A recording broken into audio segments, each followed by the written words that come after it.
Bonsoir et bienvenue à tous, nous sommes le mercredi 2 avril, il est l'heure de l'info. Les jeunes Haut-Marnais partent à la découverte du monde agricole avec les AgriGames. Au total, l'événement devrait recevoir 450 élèves sur 3 jours. Après 5 ans d'attente, la halle de Cheminon vieille de 300 ans est en travaux. Pour rappel, elle avait été endommagée par un véhicule il y a quelques années. En fin de journal, nous recevrons Elodie Godard et Kevin Barth de la communauté 360 Meuse pour nous présenter le dispositif.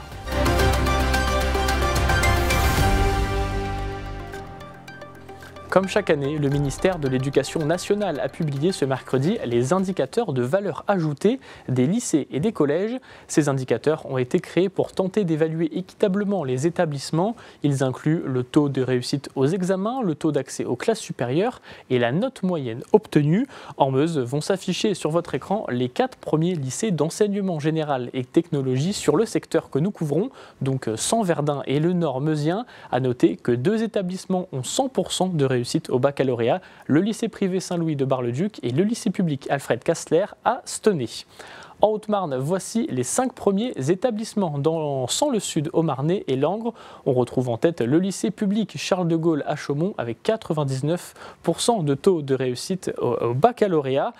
Et puis enfin, en terminons par la Marne avec 88% de taux de réussite au baccalauréat, le lycée public François Ier de Vitry-le-François est hors du top 15, assez loin dans le classement, derrière les lycées rémois et chalonnais. Un article plus complet est à retrouver sur notre site internet et notre application.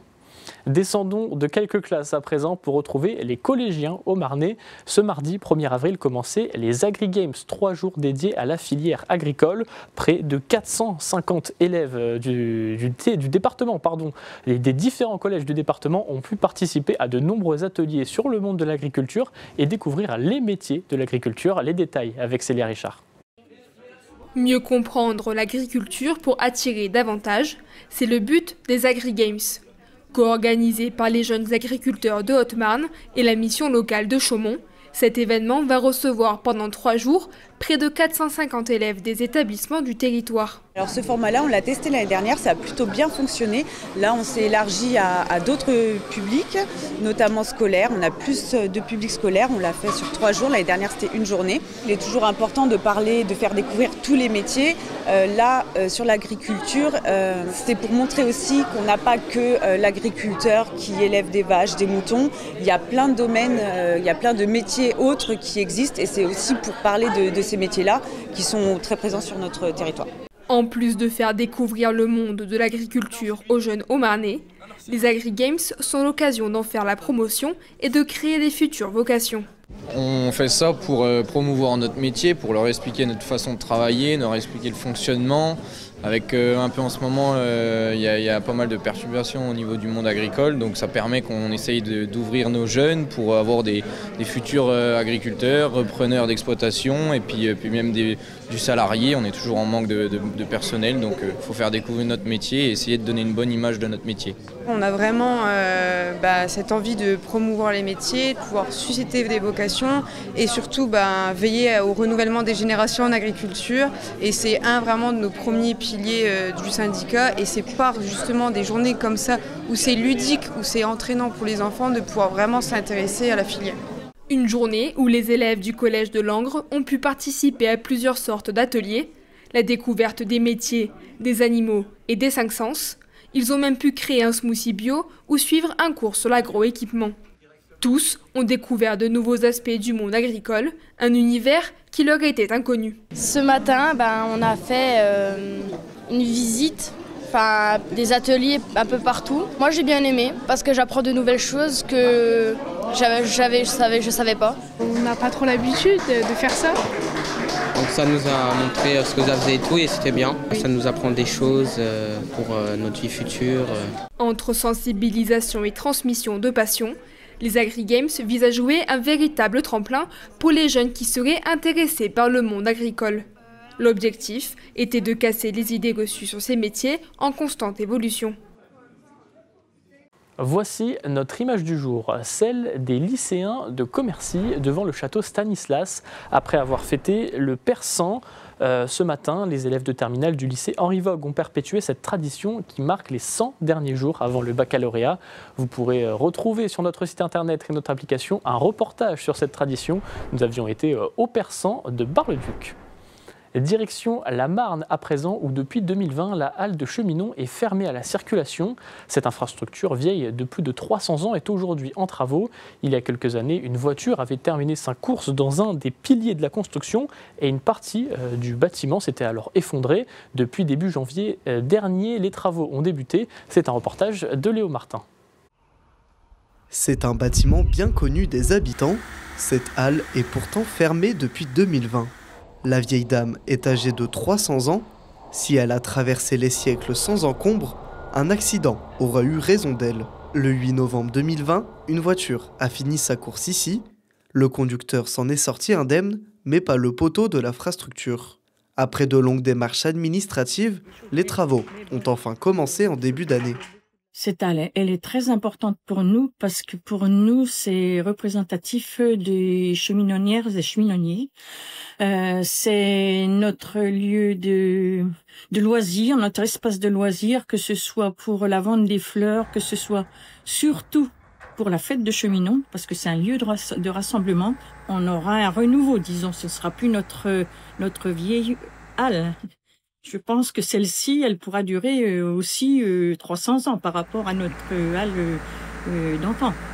En 2010, des travaux devaient déjà être entrepris sur cette halle, mais ils n'avaient pas été réalisés. La Fondation du patrimoine ainsi que Stéphane Bern ont pu aider le village à reconstruire cette infrastructure un peu particulière. 600 000 € ont été nécessaires, dont 150 000 € d'aide allouée par la Fondation. Bientôt, la bâtisse sera remise en état, mais de petites modifications seront apportées. Ces blocs, par exemple, vont renforcer les piliers déjà existants. Nous allons plutôt faire, disons, un rétrécissement de la chaussée, puisqu'à l'heure actuelle, elle est de 7 mètres. Nous allons la réduire à 3,50 m, ce qui fait que pour notre protection de ce qui est de la halle en elle-même, disons, réduire l'atteinte de nos piliers et des poutres de 1,75 m quand même. Hein, ça, c'est important, 1,75 m. Je pense que les chocs seront moindres et j'espère qu'il n'y en aura pas du tout même. La mairie aimerait faire classer cette halle au bâtiment de France. Une autre étape dans la vie de ce monument. En attendant, les travaux devraient durer jusqu'à juillet 2025. Ce soir, nous recevons Élodie Godard et Kevin Barth. Alors, vous êtes conseillère en parcours et vous, Kevin, vous êtes coordinateur tous les deux à la communauté 360 Meuse. Bonsoir à tous les deux. Bonsoir. Alors, je le disais, nous vous recevons ce soir dans le cadre du dispositif communauté 360 Meuse. Quel est l'objectif de ce dispositif créé il y a maintenant 4-5 ans? C'était en 2020, c'est ça? Oui, c'est ça, tout à fait. L'objectif, c'est concrètement, par le biais d'un numéro vert, le 0800 360 360, de permettre à toute personne en situation de handicap, reconnue ou non, mais aussi pour les proches aidants et les professionnels, de nous solliciter pour toute difficulté sur toutes les thématiques et sans critère d'âge, concrètement. Et donc, sur l'ensemble de la Meuse. C'est ça, sur l'ensemble de la Meuse. Donc ça s'adresse à tout le monde finalement, ça s'adresse à un grand nombre de personnes. Oui, tout à fait. Vous pouvez, toute personne ayant une question ou besoin d'un renseignement lié au handicap peut nous contacter. On intervient, comme le disait mon collègue, sans critère d'âge, sur toute la Meuse et sans nécessité d'une reconnaissance MDPH. C'est vraiment varié. Et donc l'idée derrière cette création en 2020, c'était d'accompagner ces personnes justement en situation de handicap, mais pas que. On était sur une période de Covid concrètement, donc au niveau du lien social, le gouvernement a voulu initier un outil facilitant et qui soit aussi un outil qui coordonne les solutions par rapport aux besoins du territoire.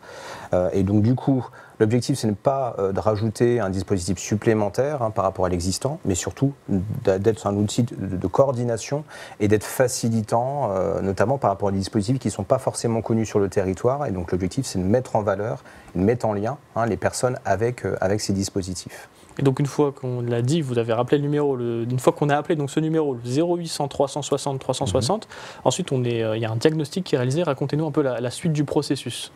Alors en fait, les personnes téléphonent ou les professionnels nous sollicitent, on prend en compte la situation.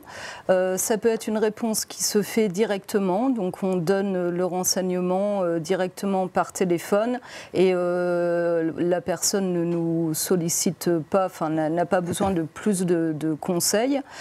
Si la situation demande un niveau de coordination supplémentaire, là on prend contact directement avec la personne en entretien, on se rencontre au domicile ou dans un lieu neutre et ensuite on évalue la situation pour orienter ou mieux conseiller la personne. Et une fois qu'il y a prise en charge, vous, votre rôle s'arrête ici, c'est prise en charge par les associations, les autres dispositifs, vous, votre rôle, il s'arrête là, à ce moment-là? Alors il y a quand même une mise en lien qui est importante, c'est-à-dire qu'il n'est pas facile pour la personne d'aller directement auprès d'une structure pour demander aide, appui. Donc on est facilement amené à proposer des entretiens tripartites pour justement faciliter les échanges et amorcer ce lien pour ensuite que l'accompagnement se développe avec l'autre partenaire. Donc on n'est pas seulement juste sur, on va dire, transmission de dossier, ça va plus loin que ça. On va vraiment sur un appui concret, physique, même moral, concrètement, de la personne pour justement développer tel ou tel dispositif et faire avancer son parcours. C'est quel type d'accompagnement, justement? On peut être sur des parcours très variés, parce que c'est vraiment en fonction du diagnostic qui a été évoqué, du contexte. Le parcours va être vraiment différent pour chaque situation, ce qui nous amène à développer un partenariat, des conventionnements avec des partenaires très larges, sans forcément trop se valoriser, mais on travaille avec quasiment toutes les structures, associations et partenaires du territoire meusien. Est-ce que c'est une difficulté justement d'aller vers ces partenaires, de créer des liens avec eux? Parce qu'il y en a beaucoup, il y en a de nombreux en Meuse. Alors non, au niveau de la Meuse, puis je te laisserai du coup aussi revenir par rapport à ça, c'est qu'il y a vraiment une volonté de travailler ensemble qui est présente au niveau du département. Donc ces échanges, ces rendez-vous que l'on initie auprès de partenaires très variés, c'est quelque chose qui se fait assez naturellement et puis on se rend compte qu'on va tous vers le même sens, c'est-à-dire faciliter le parcours de la personne. Donc il y a vraiment du coup des facilités en fait entre partenaires pour des échanges.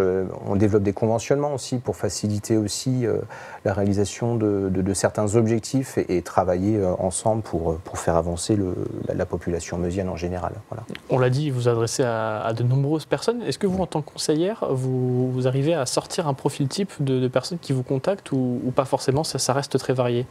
Alors non, je ne peux pas sortir un profil type, non, c'est vraiment très vaste. Ça peut aller de parents qui ont un enfant scolarisé et qui aimeraient avoir un diagnostic pour avoir un accompagnement à l'école. Ça peut être une personne qui veut entrer en formation, qui n'a pas de moyens de locomotion pour s'y rendre. Ça peut être une personne qui n'a pas de médecin traitant et qui souhaite monter son dossier MDPH. Ça peut être de l'aménagement du logement aussi, des personnes qui souhaitent des aides financières pour aménager le logement, des personnes vieillissantes qui ont un enfant en situation de handicap qui est maintenant adulte et qui veulent obtenir du répit. Voilà, c'est vraiment très vaste. Et puis tout le monde peut vous contacter, vous l'avez dit, les aidants, les personnes justement en situation de handicap directement, même les professionnels qui peuvent vous contacter. On a souvent les sollicitations de professionnels, à la fois pour avoir un avis concret par rapport à la situation ou aussi avoir de nouveaux partenaires ou professionnels qui pourraient répondre aux besoins de la personne qui les accompagne. Oui, c'est assez souvent du coup développé. Ouais, très bien. Eh bien, écoutez, merci à tous les deux d'être venus sur notre plateau. Puis je rappelle le numéro qui s'affiche sur votre écran, c'est le 0800 360 360. Merci. Merci. Merci, bonne soirée. C'est la fin de votre journal. Merci de nous avoir suivis. Tout de suite, la météo et l'information continue sur Puissance Télévisions. Excellente soirée.